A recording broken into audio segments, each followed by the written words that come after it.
फिर सीधा आते हैं आज के सबसे बड़े क्यू पर, और वो होगा एचडीएफसी बैंक का जो आज रिएक्शन आना है बाज़ार पर। आशीष, वो और देखिए, पहले तो मैं जो सपोजिटली ख़राब चीज़ है उसको एड्रेस करता हूँ। ग्रॉस एडवांसेस, मतलब जो लोन देते हैं आप, वो बढ़ा है 0.9% क्वार्टर ऑन क्वार्टर और 3% ईयर ऑन ईयर। मतलब कहने को बढ़ा है, 0.9% या 3% को आप बढ़ना नहीं कहते। ये एक ऐसा बैंक है जो जाना जाता था 15 से 20% की ग्रोथ के लिए। तो उस हिसाब से, और बैंकों का बिजनेस बहुत सिंपल होता है। आप डिपॉजिट लेते हैं, उस पैसे को आप लेंड करते हैं।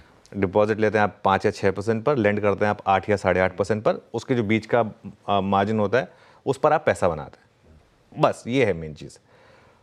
अब डिपॉजिट उसका बढ़ा है 2.5% क्वार्टर ऑन क्वार्टर और 15.8% ईयर ऑन ईयर। तो सिंपल लॉजिक ये कहेगा कि आपके डिपॉजिट बहुत ज़्यादा बढ़े लेकिन आपकी लोन ग्रोथ उतनी नहीं हुई, तो टेक्निकली ये आपके लिए मार्जिन नेगेटिव हो गया, क्योंकि आप जितना डिपॉजिट ले रहे हैं उससे कम लेंड कर पा रहे हैं। कासा डिपॉजिट भी इनका 1.2% घटा क्वार्टर ऑन क्वार्टर, लेकिन 4.4% बढ़ा YOY। लेकिन टाइम डिपॉजिट, बेसिकली एफडीज जो होती हैं, वो 4.6% क्वार्टर ऑन क्वार्टर बढ़ी और 22.7% YOY बढ़ी। मेरे ख्याल से ये एक पॉजिटिव नंबर है। मैं बताऊं क्यों। पिछले एक साल से हम क्या बात कर रहे हैं कि बैंकों को डिपॉजिट नहीं मिल रहे हैं क्योंकि डिपॉजिट स्टॉक मार्केट में जा रहे हैं। तो उस कॉन्टेक्स्ट में डिपॉजिट बढ़ाना इंपॉर्टेंट है।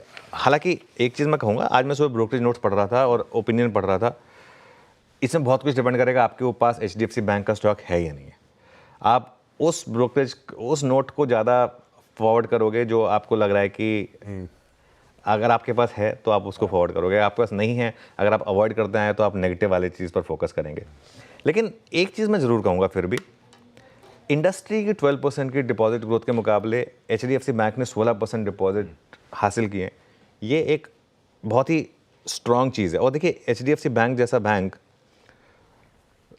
जब चाहेगा वो लोन ग्रोथ वापस बढ़ा देगा। अभी एचडीएफसी बैंक का क्या है, इन्होंने पहले एक तो चीज़ पहले इन्होंने बोली हुई थी कि हम अपनी जो लोन की स्पीड है उसको कम रखेंगे। ये उन्होंने काफ़ी पहले से इंडस्ट्री को वार्न किया हुआ था, मार्केट को वार्न किया हुआ था।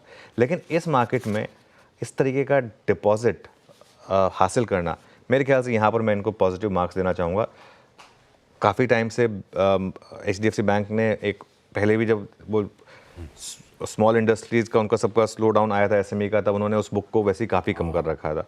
तो ये एक, अगर आप बेनिफिट ऑफ डाउट देना चाहें तो आप बेनिफिट ऑफ डाउट दे सकते हैं। दूसरी चीज़, अब आ जाइए स्टॉक के टेक्निकल्स पर। जैसा हम बात कर रहे थे फ्राइडे को मुझे सेंस हो गई थी जब हम क्लोजिंग शो कर रहे थे कि ये कुछ ना कुछ हद तक मार्केट को शायद पता है, और इस वजह से एक सेंस यहाँ पर बन रही थी, क्योंकि स्टॉक जो है फ्राइडे को काफ़ी वीक था। और यहाँ पर मेरा मानना यह है कि स्टॉक में अगर आज वापस गिरावट आई तो लोअर लेवल से थोड़ी सी रिकवरी आ सकती है। लेट्स सी कैसे रिएक्ट करता है ये। पिछली बार काफ़ी डीरेट हुआ था क्वार्टरली अपडेट्स पर, मेरे ख्याल से इस बार वो नहीं होगा।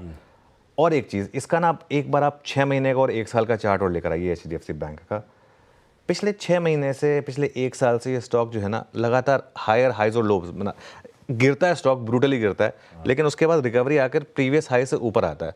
और अगर आप देखें 6 महीने में 7% का रिटर्न दिया इसने, और अगर 12 महीने का रिटर्न देखेंगे एचडीएफसी बैंक का, बहुत लोग कहेंगे कि ये मतलब स्टॉक ने कुछ नहीं किया है। वो इसलिए क्योंकि पहले काफ़ी गिरा था ये। लेकिन अगर आप इसको, वो जो जनवरी 2024 में जब उसने एब्सोल्यूट बॉटम बनाया था, जहाँ से हमने इसको डिस्कस करना शुरू किया था, वहाँ से करीब करीब आपको 14% के करीब के रिटर्न्स दे चुका है। तो उस हिसाब से ख़राब नहीं है स्टॉक का टेक्सचर। लेकिन आज देखते हैं मार्केट किस तरीके से रिएक्ट करेगा।